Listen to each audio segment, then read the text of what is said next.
Saeimas nams ir ne tikai deputātu darba vieta, bet arī nozīmīgs kultūras piemineklis, kas glabā unikālas mākslas vērtības.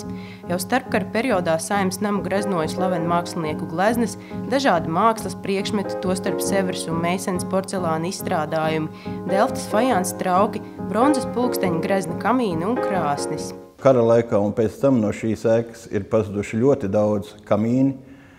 Kā jūs zināt, šīs telpas bija apkurināmas visas ar kamīniem. Šeit esot bijusi lielākā kamīnu pulksteņu kolekcija. Bez tam esot bijis slavena itāļu gleznas, bet visa šī kolekcija, kas ir bijusi, arī ir saglabājušies daži darbi no tiem, kas ir bijuši pirms kara, jo 1929. gada inventarizācijas numuru ar uzrakstu Saeima ir gan vecajām mēbelēm, gan arī uz dažām gleznām otrā pusē atrodami. Parlamenta gleznu kolekcijā savulaik bijuši dažādi valdnieku portreti, mākslinieku Rafaela, Vilhelma Purvīša, Hermaņa Grīnberga, Jaņa Rozentāla, kā arī citi zinām mākslinieku darbi. 1990. gadā, kad es šeit sāku strādāt, šeit bija mazliet savādāk mākslas darbu kolekcija, sākot ar vitrāžām sarkanajā zālē, kur tur bija gan sarkanie pionieru kaklauti, gan krievu tanki un tā tālāk. Un tās visas vitrāžas tika nodotas pēc tam Kuģniecības un vēstures muzejam.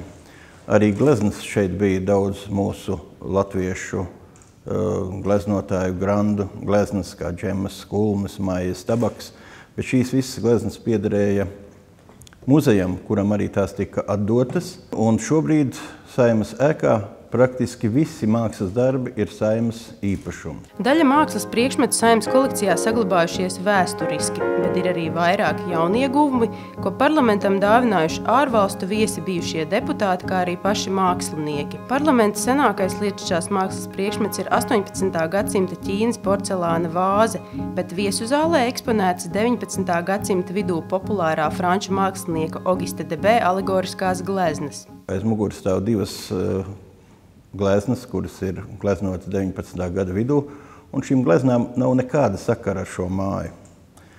90. gadu sākumā augstākās padomes lietu pārvaldes valdījumā bija arī ēka Jūrmalā Jūras ielā 13, Benjāmiņa nams, kurā šīs gleznas tajā mirklī glabājās. Un tad, kad mēs atdevām visus īpašumus bijušajiem īpašniekiem, tad uz šīm gleznām pieteicās vismaz 3 dažādi it kā šo gleznu bijušie īpašnieki, un tā kā nekādīgi nevarēja neviens pierādīt, ka tās gleznas ir tieši viņu, tad šīs gleznas palika augstākās padomes un vēlāk Saeimas īpašumā un tika ievietotas šeit viesu zālē. Starp citu, tās ir ļoti simboliskas gleznas, un viņas ir skatāmas tieši tādā veidā, kā pašlaik viņas arī ir.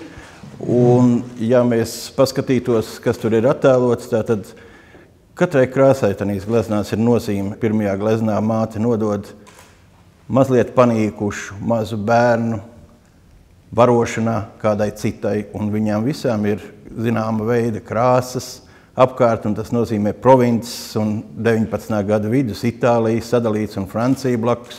Un nākošajā gleznā šī pati māte saņem savu bērnu atpakaļ veselu un spirktu. Kopumā Saeimas kolekcijā ir vairāk nekā 100 gleznu. Vērtīgākā atrodas Saeimas nama brūnajā zālē vecmeistara Vilhelma Purvīša gleznotā ainava.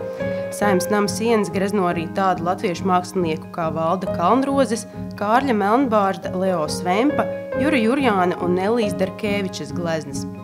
Daudzas gleznas Saeimai dāvinājuši ne tikai paši mākslinieki, bet arī bijušie deputāti.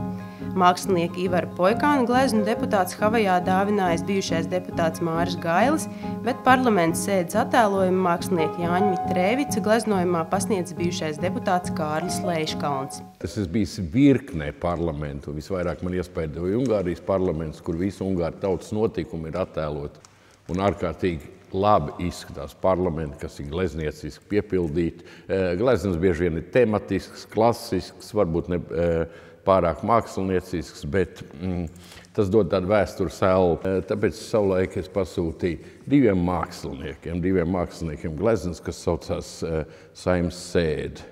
Viena ļoti fotografiski precīzā Mitrēviča bilde, kas šobrīd izstādīta Saeimā, un otra varbūt nemazāk fotogrāfiska, bet tēlaini ironiskā Ivara Poikāna bilde, kur es neuzdrošinājos uzdāvināt parlamentam. Es neuzdrošinājos, jo, manuprāt, parlamentiem bieži vien pietrūkst tas, kas pietrūkst arī cilvēkiem, pašironija.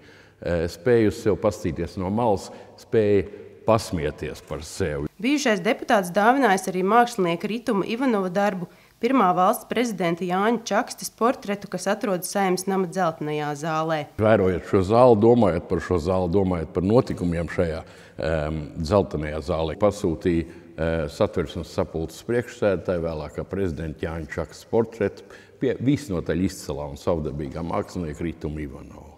Mākslas vērtības atrodams ne tikai pašā Saeimas namā, bet arī pārējās 3 parlamenta ēkās. Torņielas ēkā pagrabstāvā atklāts senās Rīgas aizsargmūra fragments, bet augšstāvā redzam unikāli sienu gleznojumi. Mēs atrodamies pie gleznojuma, kur ir atklājusi arhitektoniskās izpētes grupa, gatavojot šo ēku rekonstrukcijai, lai ēkas būtu piemērotas parlamenta vajadzībām. Šis atklājums ir unikāls savā ziņā, jo mēs redzam ļoti skaistu 19. gadsimta sākuma gleznojumu, kura datējums aptuveni varētu būt ap 1810. gadu. Un mēs redzam, ka rīdzinieks tā laika ir bijis pazīstams ar franču filozofu Rousseau idejām. Rousseau aicināja atgriezties pie dabas, un tas izpaudās tādējādi, ka franču regulārie parki tika nomainīti ar brīvā plānojuma parkiem, tā sauktiem angļu parkiem, un šeit mēs redzam šādu angļu parka fragmentu. Nu, un ja mēs iejūtamies rīdzinieka izjūtās, tad, acīm redzot, mūros ieskautajā telpā, viņš ir vēlējies pārcelties skaistajā, idiliskajā dabas pasaulē. Nozīmīga loma Saeimas darbā ir sabiedrības iesaistei. Organizējot dažādus mākslas sadarbības projektus, bieži viesi parlamentā ir jaunie mākslinieki. Sadarbības projektos iesaistījušies Mākslas akadēmijas studenti un Jaņa Rozentāla Rīgas mākslas vidusskolas audzēkņi, veidojot deputātu portretu galeriju. Savukārt Bolderājas mūzikas un mākslas skolas audzēkņi atklājuši savu skatījumu uz parlamenta ēku un tās interjeru. Tāpēc pēdējos gados arī pati Saeima ir kļuvusi par vietu, kur top mākslas darbi.